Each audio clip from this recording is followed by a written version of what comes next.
আসসালামু আলাইকুম। আমি ইঞ্জিনিয়ার ফাহাদ কথা বলছি মানিক ইঞ্জিনিয়ারিং থেকে। আজকে কথা বলবো হচ্ছে আর্থকোয়াক নিয়ে বা ভূমিকম্প নিয়ে।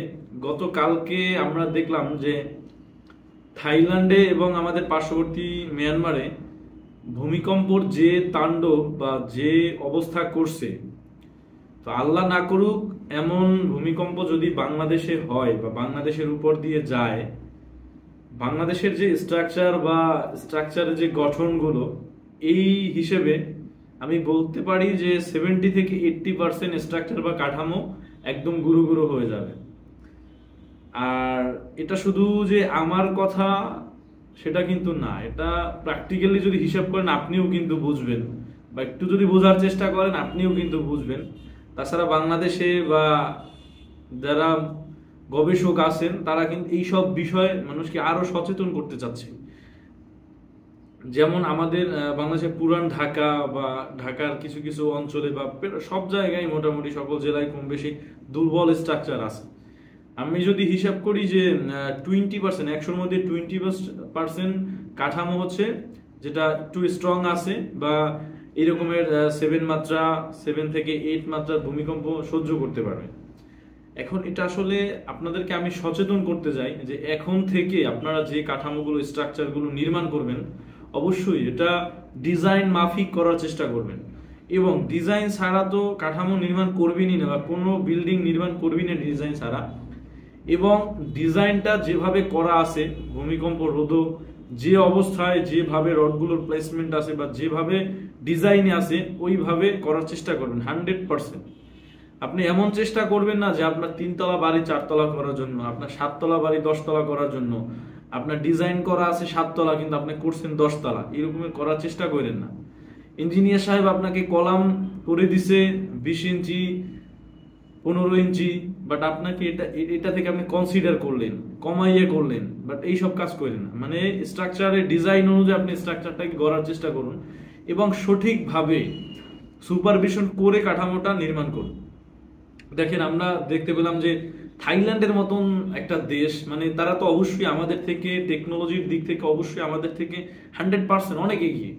So, তাদের মতন দেশে তাদের কাঠামো এত স্ট্রং, তাও কিন্তু দেখলাম যে আমরা একটা 30 তলা বিল্ডিং ধসে পড়লো, এরপর কত বিল্ডিং গুলা স্ট্রাকচার গুলা ভেঙে পড়লো, এরপরে কিভাবে আর্থকোয়াকের প্রেসারে বিল্ডিং গুলো নড়তেছিল দুলতেছিল।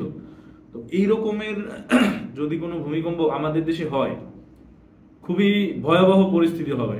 তো এখন না হোক, 5 বছর পর হোক, 10 বছর পর হোক, এরকমের আর্থকোয়াক বা এরকমের ভূমিকম্পন বা এটা কিন্তু আসতেই পারে। এটা আশ্চর্যজনক কিছু না, এটা হবে স্বাভাবিক। পৃথিবী যেহেতু আছে, আমাদের ভূগর্ভস্থ মাটি আছে, মাটির নিচে পানি, এরপরে খনিজ সম্পদ আছে, তো এগুলোর তারতম্যের কারণে কিন্তু ভূমিকম্প আসবে। সো এই ভূমিকম্পর থেকে আমাদের বিল্ডিং গুলোকে একটা প্রতিরোধী রেজিস্ট্যান্স দ্বারা বা একটা প্রতিরোধ করার মতন ক্ষমতা দিয়ে আমাদের হচ্ছে বিল্ডিং কাঠামোগুলো নির্মাণ করতে হবে। তো অবশ্যই এই সব বিষয়ে আপনারা একটু সচেতন হবেন। আমরা কিন্তু প্রায় ক্লায়েন্ট আমাদের দেখি, আমরা যে সাইটে যাই আসলে প্রপার ভাবে কিন্তু কাজ হয় না। এগুলো দেখলে আসলে খুবই কষ্ট লাগে যে একটা মালিক উনি আসলে তো বুঝতেছে না যে আসলে কি হচ্ছে, শুধু উনি কিছু টাকা সেভ করার জন্য একটা ইঞ্জিনিয়ার দিয়ে ডিজাইন করিয়ে, ইঞ্জিনিয়ার দিয়ে সুপারভিশন করে যদি বাড়িটা করতো, তাহলে কিন্তু এই এই ভুল এইগুলোর মধ্যে দিয়ে হতো না। তো আমি প্রত্যেকটা মানুষকে আসলে, আমি প্রত্যেকটা ব্যক্তিকে যারা আসলে বিল্ডিং করবেন বা বিল্ডিং করতেছেন তাদেরকে বলতে চাই যে আপনার কাঠামোটা একটু সেফলি করার চেষ্টা করুন। একটা সঠিক ইঞ্জিনিয়ার একটা প্রতিষ্ঠান থেকে ভালো একটা ডিজাইন সংরক্ষণ করুন, সাইটে সুপারভিশনের জন্য ইঞ্জিনিয়ার রাখুন, এরপরে আপনার কাঠামোটা একদম টেকসই ভাবে নির্মাণ করুন। এরপর আরেকটা জিনিস আমি বলি যে অনেকে বলতে পারেন যে ভূমিকম্প হলে তো আসলে ভাঙবে না, বা আপনি ধরেন স্ট্রাকচারটাকে অনেক মজবুত ভাবে করলেন অথবা মজবুত ভাবে করলেন না, ধরেন আপনার স্ট্রাকচার ভূমিকম্প হলো বাট আপনার স্ট্রাকচারটা সম্পূর্ণ ধসে পড়লো না। হ্যাঁ, কারণ আপনার স্ট্রাকচার মোটামুটি ছিল। ধরেন ঢাকায় বা সিলেটে একটা ভূমিকম্প হলো, সিলেটে ধরেন 7.7 মাত্রা বা এরকম 8 মাত্রার একটা ভূমিকম্প সিলেটে হলো, সিলেট শহরে হলো।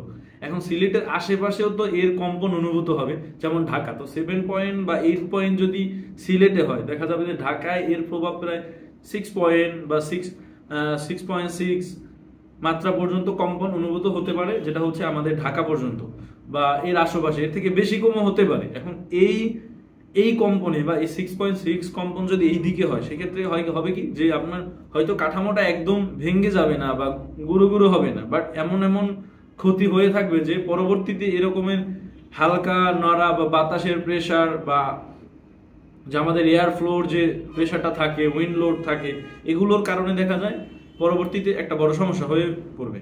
যেমন দেখা গেল যে 6.6 মাত্রার আর্থকোয়াকে আপনার বিল্ডিংটাকে নড়বড়ে করে দিল, বা কিছু স্ট্রাকচার, কিছু বিম কলাম এর পজিশনিং বা কোনো জায়গা থেকে ক্র্যাক করে দিল। তো এই সকল কারণ কিন্তু হবে। তো এই জন্য এই ধরেন বড় মাত্রার ভূমিকম্প না হলে এইসব ছোটখাটো মাত্রার ভূমিকম্পতে যাতে আপনার স্ট্রাকচারে কোনো প্রকার ক্ষতি না হয়, এই রকমের ফাটল, এরকমের ক্র্যাক বা প্লেসমেন্ট সরে যাওয়া বা কাত হওয়া, এই সকল যাতে না হয়, এই জন্য হচ্ছে ডিজাইন মাফিক কাজটা করতে হবে এবং প্রপার ওয়েতে কাজগুলো করতে হবে। আর অবশ্যই একটা ডিজাইন সংরক্ষণ করতে হবে, রুলস রেগুলেশন মেনটেন করে এরপরে আপনার ডিজাইনটাকে করবেন এবং ডিজাইন অনুযায়ী আপনি ইমপ্লিমেন্ট করবেন। আমি আশা করি সবাইকে বুঝাইতে পেরেছি। আর একটা বিষয় হচ্ছে এই সকল বিষয়ে কিন্তু সবাইকে সচেতন হতে হবে। আপনি একজন সচেতন হলে কিন্তু হবে না। দেখা গেল আপনি নিজে সচেতন হলেন, কিন্তু আপনার পার্শ্ববর্তী যে বিল্ডিংটা আছে সে সচেতনমূলকভাবে তার বিল্ডিং এর কাজটা করো না, তখন দেখা যাবে যে ভূমিকম্প হলো, ওনার বিল্ডিং আপনার বিল্ডিং এর উপরে পড়লো, বা ওনার বিল্ডিং এ সমস্যা হওয়ার কারণে আপনার বিল্ডিং এও এর প্রভাব পড়বে। আশা করি সবাই বুঝতে পেরেছেন। সবাই সুস্থ থাকবেন, ভালো থাকবেন, মানিক ইঞ্জিনিয়ার সাথেই থাকবেন। আসসালামু আলাইকুম।